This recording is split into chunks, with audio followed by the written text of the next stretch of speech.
जिंदगी में बंदगी तू करना है, जिंदगी में बंदगी तू करना है, जिंदगी में बंदगी शर्मिंदा है, जिंदगी में बंदगी शर्मिंदा है। दुनिया में हो दुनिया की तलबगार न हो, बाजार से गुजरे हो कोई दीदार न हो, वरना कोई चारा तुझा नेकू है, और न कोई चारा तुझा नेकू है। जिंदगी में बंदगी तू करना है, जिंदगी में बंदगी शर्मिंदा है, जिंदगी में बंदगी शर्मिंदा है। दुनिया में हो दुनिया का तलबगार नहीं, दुनिया में हो दुनिया का तलबगार नहीं। मैं सूरत यूसुफ को नहीं चाहने वाला, मैं सूरत यूसुफ को नहीं चाहने वाला, ये जुमला जगह जिसके तजल्ली से उजाला, ये जुमला जगह जिसके तजल्ली से उजाला। अमल से बनती है ये जन्नत भी जहन्नम, अमाल से बनती है ये जन्नत की जहन्नम। ये खाकी फतरत मिला नारी है नूरी, ये खाकी फतरत मिला नारी है नूरी। আমি আপনাদের সামনে সূরাতুন নূর এর মধ্যখান থেকে একটা আয়াতে কারিমা তিলাওয়াত করেছি। বিশ্বনবী সাল্লাল্লাহু আলাইহি ওয়াসাল্লামের অসংখ্য হাদিস শরীফ থেকে একটি হাদিস পড়েছি। আল্লাহ যদি আমাকে তৌফিক দান করেন, আয়াত এবং হাদিসের উপরে আমার পরের ওয়াজ সে আসা পর্যন্ত আমি আলোচনা করব ইনশাআল্লাহ। আজকে হলো রজবের 19 তারিখ। রজব মাসের কত তারিখ? কথা বলেন, কত তারিখ? 19 তারিখ। রজব মাসের আজকে 19 তারিখ, আর এই মাস শেষ হতে 11 দিন, আর সামনে আছে কয়দিন? 1 মাস। তাহলে টোটাল রমজান আসতে আমাদের সামনে কত দিন আছে? 1 মাস 11 দিন। তো রমজানের প্রস্তুতি নিতে হবে আমাদের, কি বলেন? ঠিক না? তো আমি যে আয়াতটা পড়েছি এখানে কয়েকটা বিষয় আছে। এই আয়াতগুলোর ভিতরে, আয়াতটার ভিতরে কয়েকটা পাঠ আল্লাহ তাআলা উল্লেখ করেছেন, এর উপর আলোচনা চলবে ইনশাআল্লাহ।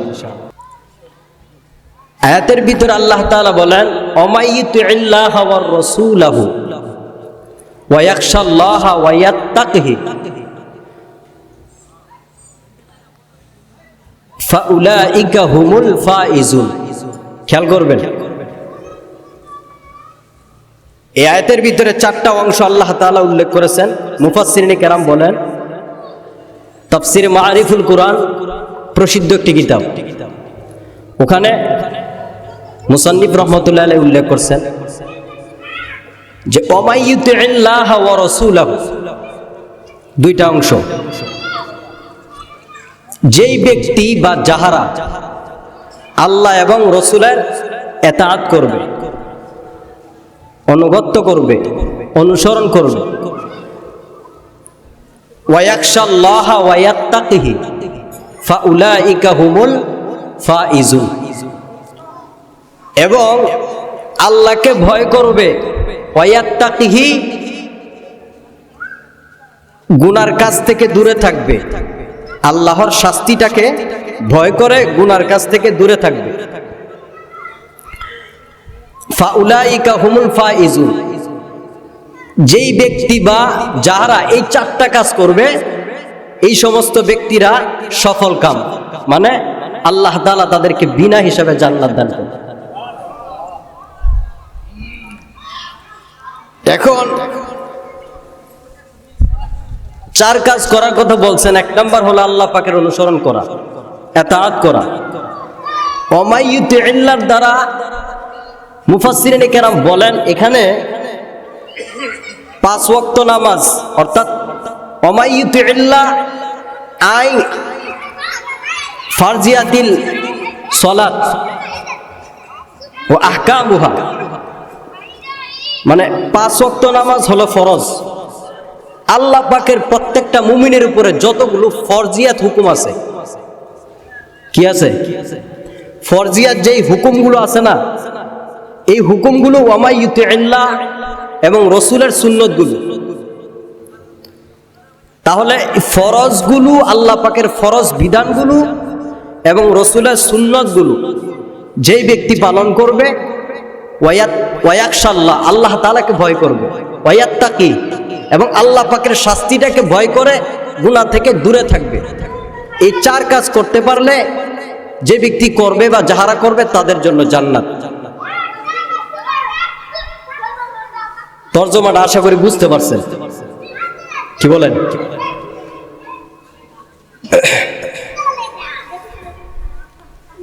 এখন আমরা জানবো 5 ওয়াক্ত নামাজ এবং ফরজিয়াত হুকুমগুলো কি। মুসলমানের বেনা হলো 5টি, জানেন না আপনারা? একজন মুসলমানের বেনা কয়টি? প্রথম নাম্বার কি বলেন তো? জি, ঘুমাইতেছেন নাকি? জোরে বলেন। কালিমা। কালিমাটাই কি? ঈমান। হ্যাঁ, মাশাআল্লাহ। এরপরে নামাজ, নামাজটা কি? ফরজ। এরপরে যাকাত, এরপরে রোজা। তাহলে নামাজ হলো ফরজ, পরে হলো রোজা, পরে যাকাত, পরে যাকাত। নামাজের ক্ষেত্রে আল্লাহ তাআলা বলেন 5 ওয়াক্ত ফরজ নামাজ, নামাজ ছাড়া যতগুলো ফরজ হুকুম আছে এগুলো পালন করো। নামাজের পরে রোজা, যেমন রোজার কথা বললাম যে সামনে রোজা আসতেছে, তাই আগে আমরা নামাজের বিষয়টা জানি। আল্লাহ রাসূল হাদিস শরীফে বলেন সলাতুল জামাআতি আফজালু মিন সলাতিল ফাজরি বি27 দরজা।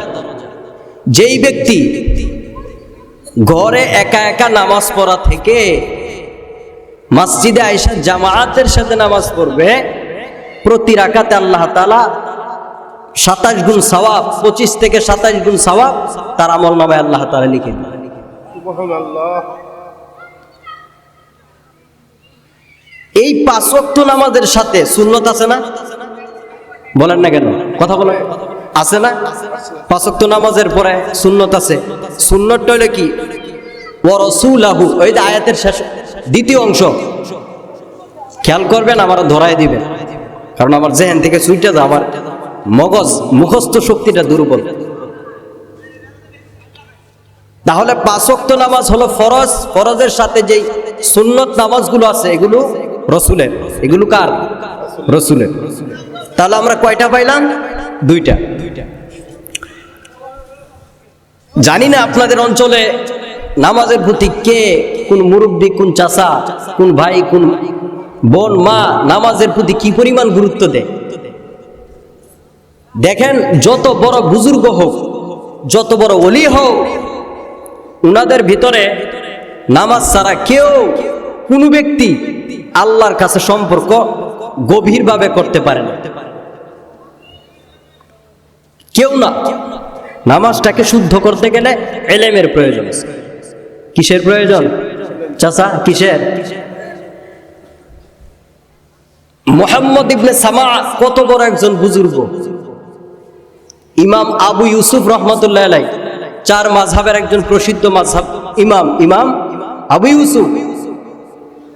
ইমাম মুহাম্মদ রহমতুল্লাহি আলাইহির শারগেদ ছাত্র ছিল। আমি যতটুকু বলা যায় যে উনাকে আল্লাহ তাআলা 103 বছর বয়স আল্লাহ তাআলা ওনাকে দিয়েছিলেন। কত বছর? 103 বছর। উনি প্রতিদিন 200 রাকাত নফল নামাজই পড়তেন। আরো আসতে কোন সুবহানাল্লাহ। কত রাকাত? 200 রাকাত প্রতিদিন নফল নামাজ পড়তেন। উনি বলেন যে আমার জীবনে আমার 40 বছরের ভেতরে কোনদিন কখনোই তাকবীরে উলা আমার জীবন থেকে ছুটে নাই। কত বছর? 40 বছর। সুবহানাল্লাহ। আর আমরা লেফ লয়ে ঘুমায় হুদুই নামাজ দেখা থাকবো, চা স্টলে বয় আর চা খাই হুদুই, কোন কিছু হুদুই নামাজ কাজা করতেছে। উনি বললাম জানে যে 1 ওয়াক্ত নামাজ কাজা করলে জাহান্নামের আগুনটা জানি কতটুকু? কথা বলেন। 80 হুব্বা।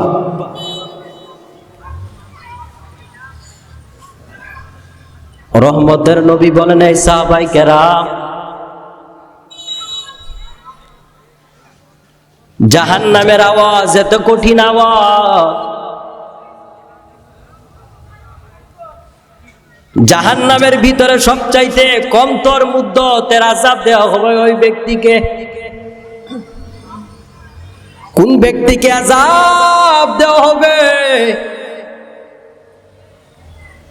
এমন একটা আওয়াজ, এমন একটা আযাব দেওয়া হবে বান্দাটাকে, সবচেয়ে নিম্নতর আযাব যদি 100 ভাগ থাকে, 100 ভাগের নিচে 1 ভাগ। আল্লাহর বান্দাকে জাহান্নামের আগুনের 2টা জুতা পরাইয়া দেওয়া হবে পায়ের মাঝে। জাহান্নামের জুতার আওয়াজ তাপের কারণে বান্দার মাথার মগজগুলো টাস টাস করে বাতের ফ্যানের মতো ঘুরতে থাকবে। জাহান্নামীদের অবস্থাটা ভাতের ফ্যানের মতো ঘুরতে থাকবে। রহমতের নবী বলে, সাহাবায়ে কেরাম, তোমরা কি জানো এই ব্যক্তিটাকে জাহান্নামের যত নিচের আযাব আছে সবচাইতে নিচের আযাব হলো এই আযাব। সাহাবায়ে কেরাম বলে, ও নবী গো, তাহলে যেটা উপরে হবে এটার আওয়াজ কেমন হবে রে নবী আমার? বলে, তা ভাষায় প্রকাশ করা যায় না, কি পরিমাণ কঠিন আযাব হবে। রহমতের নবীর সাহাবী আবু হুরায়রা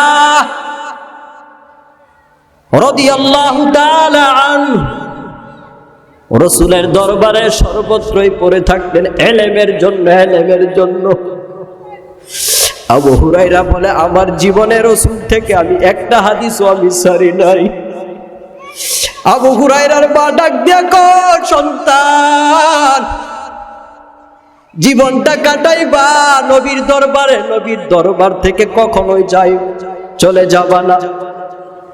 কারণ তুমি যদি একটা হাদিস, একটা কথা নবীর থেকে ছেড়ে দাও, নবী বিদায় হয়ে গেলে উম্মতের কাছে পৌঁছানোর মতো কেউ থাকবে না।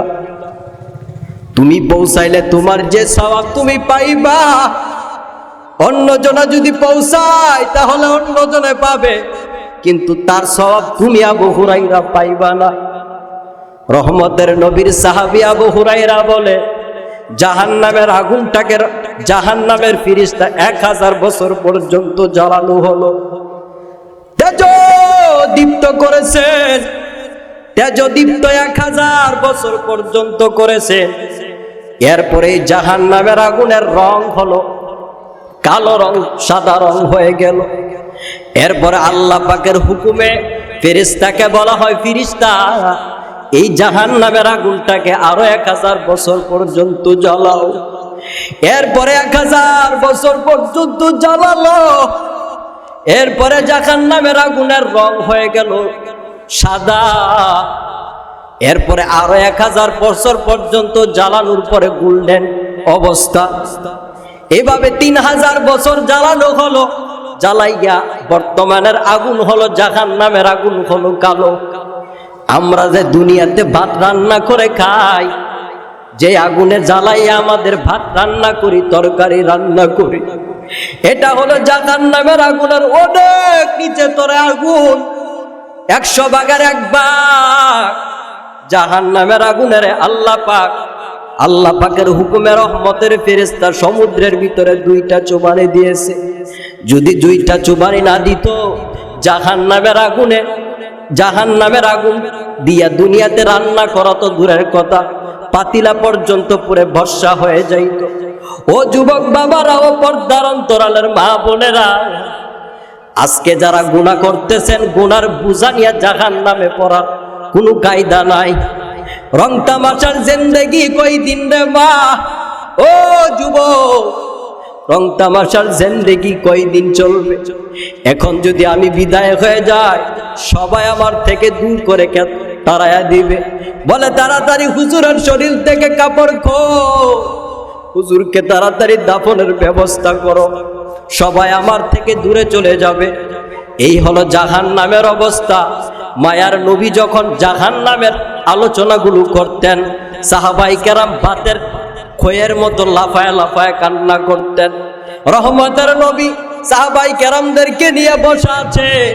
ইতিমধ্যে একটা গভীর বিকট ধরনের একটা শব্দ হয়ে গেল। রহমতের নবী সাহাবায়ে কেরামদেরকে বললেন, ও সাহাবায়ে কেরাম, আপনারা কি জানেন এই আওয়াজটা কিসের আওয়াজ? সাহাবায়ে কেরাম বললেন, আল্লাহু আ'লামু রাসূলিহি, আল্লাহ এবং তার রাসূল জানে এটা কিসের আওয়াজ। কারণ সাহাবায়ে কেরাম যদি কোনো কথা জানতো, এরপরও বলতো না কেন? আমাদের কথার ভিতরে ভুল হতে পারে, কিন্তু মায়ার নবী রহমতের নবীর কথার ভিতরে কখনো ভুল হবে না, হয় না, হতেই পারে না। আল্লাহর নবী বললেন, ও সাহাবায়ে কেরাম, এই আওয়াজটা হলো আজ থেকে নিয়া 70 বছর আগে একটা পাথর জাহান্নামের উপর থেকে তলদেশে গিয়া পড়তেছে। পড়তে তলদেশে গিয়া লাগার পরে টাস শব্দ যে আওয়াজটা হলো, এটা হলো জাহান্নামের পাথরের যে নিচে গিয়া পড়ছে এটার শব্দ। কিসের শব্দ? এটার শব্দ। তাহলে এবার অনুধাবন করেন, বুঝেন ও শিক্ষিত বাবারা, যুবক ভাইয়েরা, জাহান্নামের গভীরতা কেমন, জাহান্নামের আগুনের তাপমাত্রাটা কেমন হবে।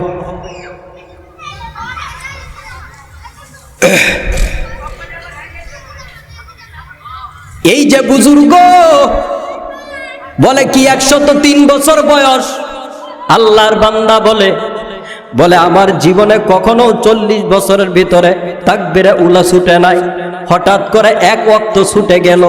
প্রশ্ন করা হলো কিসের কারণে ছুটছে? ডাক দিয়া কয়, সন্তান, ও যুব সমাজেরা, যেই দিন ছুটেছিল এই দিনটা ছিল আমার মায়ের ইন্তেকালের দিন। আমার মাকে আমি দাফন করতে গিয়া ব্যস্ততার কারণে আমার জীবন থেকে তাকবীরে উলা ছুটে গেছে। এই কারণে আমার এই তাকবীরে উলার ছুটে যাওয়ার রাগাতটাকে আমি একাধারে 25 বার দৌড়াইলাম।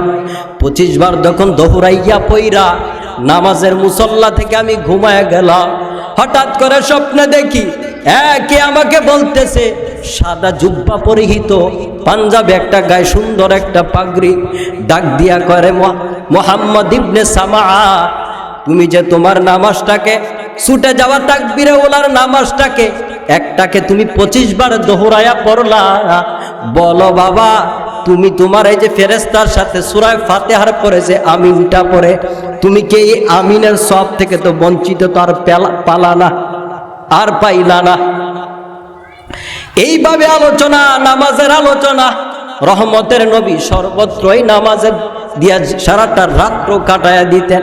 এখন মুসলমান যেই পরিমাণ ইবাদত বন্দিগিতে আছে, এর চাইতে বেশি আছে আনন্দ উল্লাস নিয়া আমলের বয়ান দিতেই চায় না।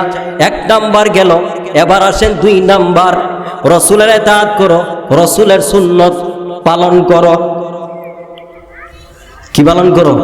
সুন্নত যতটুকু করা যায় হুজুর আসার আগ পর্যন্ত।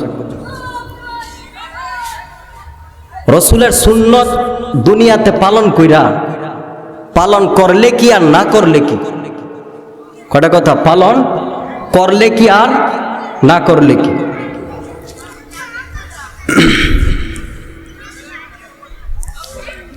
হযরত মাওলানা মুহিবুদ্দিন রহমতুল্লাহি আলাইহি একজন বুজুর্গ ব্যক্তি, উনি একজন কাশবলা বুজুর্গ ছিলেন। হাজী এমদাদুল্লাহ মুহাজির মক্কি রহমতুল্লাহি আলাইহির একজন খলিফা। উনি চিন্তা করলেন, আমার জীবনটা প্রায় 90 থেকে 80 পর্যন্ত 100 পারায় গেল। রসুল যে হাদিস শরীফে বলেছেন 2 রাকাত নামাজ মনোযোগ সহকারে পড়লে জান্নাত ওয়াজিব। আমার জীবন চলে গেল, আমি নামাজ 2 রাকাত আদায় করতে পারলাম না। দেখি আমি 2 রাকাত নামাজ নিয়ে আমি জান্নাত কামাই করতে পারি কিনা। এবার আল্লাহর বান্দা সুন্দর করে ওযু বানায়া আল্লাহ পাকের দিকে মনোযোগ হয়ে চোখটা বন্ধ করে নামাজে দাঁড়ায় গেছে। নামাজ আদায় করার পর এবার বান্দা চিন্তা করে, আমি যে নামাজ পড়লাম দেখি তো আমার নামাজের ফলটা কি আছে। আল্লাহর বান্দা সালামটা ফিরে চোখ বন্ধ করে আল্লাহর দিকে দিলটাকে মায়াল করে চোখ বন্ধ করে দেখে, দেখেতে জান্নাতি একটা হুর তার চোখের সামনে ভেসে উঠছে। এবার জান্নাতি হুরটা যখন বাড়ছে ভেসে উঠেছে, তাকায় দেখে জান্নাতি হুরের 2টা চোখের আলো নাই, অন্ধ, দৃষ্টি শক্তি নষ্ট, চোখে দেখে না, মাথা নষ্ট হয়ে গেছে। কি ব্যাপার? নামাজ পড়লাম আল্লাহর জন্য, মরার পরে আল্লাহ দিবে জান্নাত। জান্নাতি হুর যদি আমাকে দেয় তাহলে জান্নাতি হুরের চোখগুলো কেন অন্ধ? ডাক দিয়া কয়, কাজী সাহেব গো, আমি কিছু বুঝি নাই, আমাকে বুঝাইয়া দেন, কেন এই জান্নাতি হুরের চোখের জ্যোতি নষ্ট, কেন চোখে দেখে না? হাজী এমদাদুল্লাহ মুহাজির মক্কি বলে, বাবা তোমার কাছে আমার একটা প্রশ্ন। প্রশ্নটা হলো, আমার মনে হয় তুমি যে নামাজে দাঁড়াইছিলা, নামাজে দাঁড়ানোর সময় মনে হয় তুমি চক্ষু বন্ধ করে মনোযোগের জন্য দাঁড়াইছিলা। বলে কথাটা তো হ্যাঁ, এই কারণেই আল্লাহ পাক, কারণ তোমার নামাজের ভিতরে চক্ষু খোলা রাইখা নামাজ আদায় করাটা হলো সুন্নাত। কি কথা বলেন? কি ঠিক?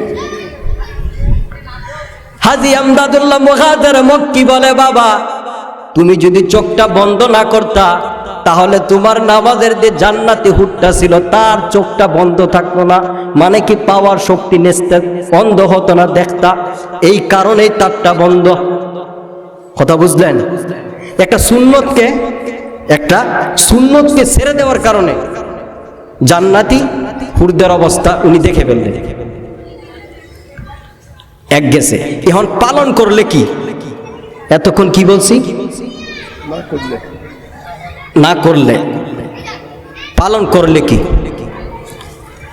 রসুলের জমানা ইহুদি, মক্কায় ছিল কাফের, মদিনাতে গেল তখন হলো ইহুদি দুশ্মন। রসুল যখন মসজিদে নববীতে এভাবে সাহাবাই কেরামদেরকে বয়ান দিচ্ছেন, রসুলের আদর্শের কথা শুনে যারা পাগল হয়ে বয়ান শুনে তারা আইসা রসুলের কাছে আইসা বসে। ইহুদি কয়, মক্কা থেকে আব্দুল্লাহর সন্তান আসছে, এই লোকটার কথা কোন শোনার মতো কোনো সময় আমার নাই। সর্বত্রই মানুষদেরকে ধোঁকা দিয়া রসুল থেকে দূরে সরানোর জন্য ফিকিরে থাকতেন। যখন উনি ফিকিরে থাকতেন, উনি রসুলের কথা তো শুনতো না, কানের ভিতরে আঙ্গুল ঢুকায় রসুলের সামনে যখন আসতেন আঙ্গুল ঢুকায় রাখতেন। এবার আল্লাহর বান্দা মসজিদে নববীতে রহমতের নবী সাহাবাই কেরামদেরকে বয়ান দিচ্ছেন। যখন দেখতেছে রসুল বয়ান দিতেছে, দূর থেকে ইহুদি কানের ছিদ্রের ভিতরে আঙ্গুল ঢুকাইছে। ঢুকানোর পরে যখন রসুলের মসজিদে নববীর দরওয়াজা বরাবর গেলেন, যাওয়ার সাথে সাথেই ইতিমধ্যে হোঁচটকে জমিনে পড়ে গেল। যখন জমিনে পড়ে গেছে, ইতিমধ্যে আঙ্গুল কানে ছিদ্র থেকে সরে গেছে। সরে যাওয়ার পরে আওয়াজ দিল, ও সাহাবাই কারাম, আপনারা কি জানেন কি আলোচনা? বলে সুন্নতের আলোচনা। আপনাদের সন্তানাদি, আপনাদের বিবি, আপনাদের বাপ, আপনাদের মা যাহারা জীবিত আছে, এদেরকে সবাইকে নিয়ে একসাথে বৈশা খানা খাবেন। যদি খানা খান তাহলে মিল মোহাব্বত সৃষ্টি হবে, আমি নবীর সুন্নত একটা পালন হয়ে যাবে। ইহুদিরা ছিল বহুত খারাপ, এইটার অভ্যাস ছিল খালি বউ ফিরান্তি। কি কথা বলেন? কি মনে নাই আপনার এলাকা? এদিকে আছে কিছু হইতে বউ রেগে ফিরে আছে, আছে খুব আছে কিছু হইতে বউর সাথে উল্টা পাল্টা। তার অভ্যাস ছিল কি? বিবির সাথে কিছু হইতে মারপিট। আল্লাহ বলে খবরদার, ওয়া আশিরুহুন্না বিল মারুফ। ও দুনিয়ার মুমিনারা, খবরদার, যাদের স্ত্রী আছে, সন্তানাদি আছে, আহাল আছে, এদের সাথে খারাপ ব্যবহার করিও না। আল্লাহ পাকের বাণী। ইহুদি যখন এই কথাটা শুনল, ইহুদি কয়, জীবনে তো বিবিরে কম মারলাম না, বিসমিল্লাহ ছাড়া ফিডাইলাম, মুহাম্মদের একটা কথা পালন করি, দেখি নাকি ভালো হয় কিনা। এদিক দিয়া বিবি তার অত্যাচারে অধৈর্য হারা হইয়া, এমন অত্যাচার বিবি মনে করছে, ভাবতেছে এর অত্যাচার থেকে আমাকে বাঁচতে হবে। আমি যদি সংসার ছেড়ে কোথাও চলে যাই, তাহলে আমাকে সন্তান তো আছে, এদের জন্য নিয়ে আসবে। একটা কাজ করবো, এই স্বামীরে আমি বিষ পান করাইয়া দুনিয়া থেকে বিদায় করে দেব। স্ত্রীর ভেতরে শয়তানের কুমন্ত্রণা। স্ত্রী কি করলো? খানার ভিতরে বিষ মিশ্রিত খানা আয়োজন করলো। স্বামী বেচারা বাহির থেকে আসলো, রসুলের সুন্নতের বয়ান শুনে আসছে। কি সুন্নত? বলে একসাথে খাইলে এই পরিস্থিতি। আয়েশা ডাক দেয়া কয়, ও বিবি গো, তোমার কাছে আমার আরজু হলো, তোমারে তো অনেক মারা তো মারলাম, তোমার সাথে আমার একটা আরজু, একসাথে বসে খানা খাবো। এবার বিবি ডাক দেয়া, আরে জীবনে আমার ফিডা ছাড়া কোনো কথা নাই, এখন আমারে কয় একসাথে নিয়ে খাইব, কইতে ফাগলা বয়ান হইন নাইছে। আবার বিবি চিন্তা করে, যদি কই খাইতাম না, যদি কই খাইতাম না, তারে তো উনি ফিডা শুরু করবো, কারণ তোরা হয়তো ফিডায় অভ্যাস আছে, ফিডায় অভ্যাস তো আছে, ফিডা তো খাওয়ার লাগবো। ডাক দিয়া কয়, বিবি তুমি কেন কথা বলো না? চুপচাপ, কোনো আওয়াজ দেয় না। বলতে বলতে বলে, ঠিক আছে স্বামী, তুমি হাত মুখটা ধুয়ে আসো, ফ্রেশ হয়ে আসো, আমি তোমার সাথে একসাথে খানা খাবো। এদিক দিয়া স্বামীর একটা অভ্যাস, বাহির থেকে আইসাই বিবির সাথে কথা বলার পরেই খানা, হাত মুখ ধোয়ার কোনো অবস্থা নাই। এই দিন যুবক আয়েশা কি করলেন? খানার প্রস্তুতি, খানা খাবেন।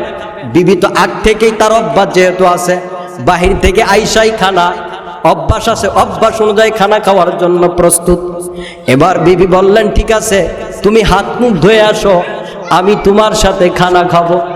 এই দিক দিয়া বিবি চালাক তো ছিল, বিবিকে করছে বিষ মিশ্রিত খানাটারে আলাদা করে সরাইয়া ভালো খানা নিয়ে আসলেন। আয়েশা একসাথে বৈশা খানা খাইলেন। এবার খানা খাওয়ার শেষ, ডাক দিয়া কয়, স্বামী আমার, জীবনভর ফিডা ছাড়া কোনো কথা নাই, আজকে তোমারে কোন ফাগলা বয়ান শোনাইলো, একসাথে খানা খাইলা, বিষয় তো বুঝলাম না। ডাক দিয়া কয়, এই বিবি, খবরদার খবরদার, এটা কোনো পাগলা বয়ান না রে বিবি। জীবনে মুহাম্মদ মদিনাতে আসার পরে মুহাম্মদের বিরোধিতা কম করি নাই, আজকে মুহাম্মদের একটা সুন্নতের উপর আমল করার কারণে আমার এই অবস্থা হলো, আমার তোমার প্রতি মুহাব্বতের একটা আকর্ষণ সৃষ্টি হলো।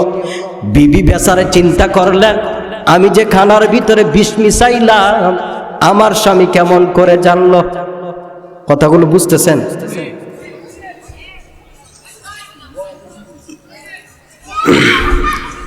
খারাপ লাগতেছে মনে হয়? হ্যাঁ, যাই হোক, দোয়া করেন। বিবি বেচারি কয়, আমি যে বিষ মিশাইলাম, আমার এই ফাগলা জামাই কেমন করে জানলো? খানার পরে ডাক দেয়া কয়, স্বামী আমার তুমি তাড়াতাড়ি কও, এই আমি যে বিষ মিশ্রিত খানা তোমার, তুমি তো জানলা কেমনে? খোদার কসম আমি জানি না, লাত ও উজ্জার কসম, যেভাবে একটা কসম দিলেন তুমি যে খানার ভিতরে বিষ মিশাইলা তা আমি জানি না। বলে তাহলে তুমি কেমন করে মোহাব্বত শিখলা? বলে মুহাম্মদের বয়ান শুনে আসলাম। মসজিদে নববীতে বৈশা তার সাথীদেরকে বয়ান করছে। কি বয়ান? জীবনে কখনো শুনি নাই। আজকে মুহাম্মদের কথা শুনবই না এমন একটা এরাদা নিয়া আঙ্গুলটা ঢুকাইয়া যখন মসজিদের দিকে রওনা হলাম, যখন আমি মসজিদের দরওয়াজার সামনে গেলাম, ইতিমধ্যে আমি হুচুটকে জমিনে পড়ে গেলাম। পড়ে যাওয়ার পরে আমার কান থেকে, কানের ছিদ্র থেকে আঙ্গুল সরে গেল। সরে যাওয়ার পরে আমি এই আওয়াজটা শুনতে পেলাম। কি আওয়াজ? মুহাম্মদে বলে, এই দুনিয়ার মানুষেরা, তোমাদের স্ত্রী যারা আছে সবাইকে নিয়ে একসাথে খানা খাইবা, ভালোবাসা সৃষ্টি হবে, মিল মোহাব্বত সৃষ্টি হবে, সবকিছু বরকত হবে। এটার উপরে আমল করার কারণে আজকে আমার এই অবস্থা হলো, আমার জীবন বেঁচে গেল। ডাক দিয়া কয়, ও স্বামী, আমি তো আমাকে মাফ করে দেন, আপনাকে আমি খানার ভিতরে বিষ মিশাইয়া মারার জন্য চক্রান্ত করেছিলাম। মুহাম্মদের একটা সুন্নত যেহেতু আপনাকে বিষ মিশ্রিত খানা থেকে আলাদা করে প্রাণটা রক্ষা করেছে, এই জন্য চলেন মুহাম্মদের সুন্নতের কথা দাও। যেই মানুষটারে তো জীবনভর বিরোধিতা করলা, জানি না এই লোকটা কেমন হবে। চলো আমরা দুজনে গিয়া মুহাম্মদের হাতে কালিমা পরে মুসলমান হয়ে যায়।